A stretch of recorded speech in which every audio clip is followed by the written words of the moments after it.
So it was one of those days on Wall Street where optimism just couldn't stick. Hey everyone, it's Friday morning, October 17th, and welcome back to Capital Markets Quickie. I'm your host, Endrit Sella, here to break down yesterday's market action in just 2 minutes. Quick note before we dive in. Today's episode is brought to you by AMF Capital Asset Management Frankfurt.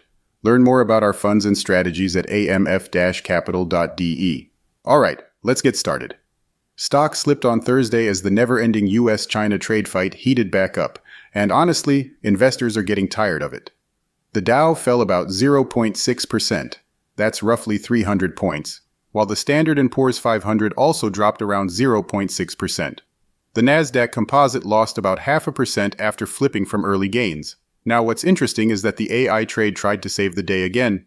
Chip stocks jumped early on after Taiwan Semiconductor posted stellar earnings and raised its revenue outlook for next year, for the second time this year. The company reported nearly a 40% surge in profit, fueled by all the AI demand out there. Nvidia, Micron, Broadcom all saw gains. But then the mood turned after regional banks took a beating.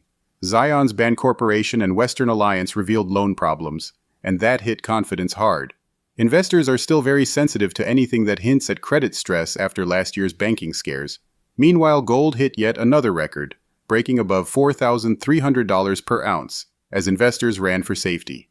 Bond yields also fell sharply, with the 10-year Treasury dipping below 4%, a clear sign that money is flowing into safer assets.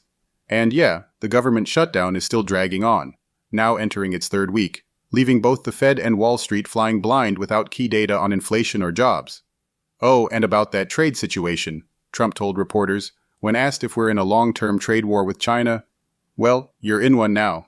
So, not exactly reassuring words. But the Treasury Secretary did try to calm things down, saying a truce might still be extended. So, between trade tensions, bank worries, and gold shining bright, it was a classic risk-off kind of Thursday. Alright, that wraps up today's Capital Markets Quickie. Join me again tomorrow morning for more market updates. See you then.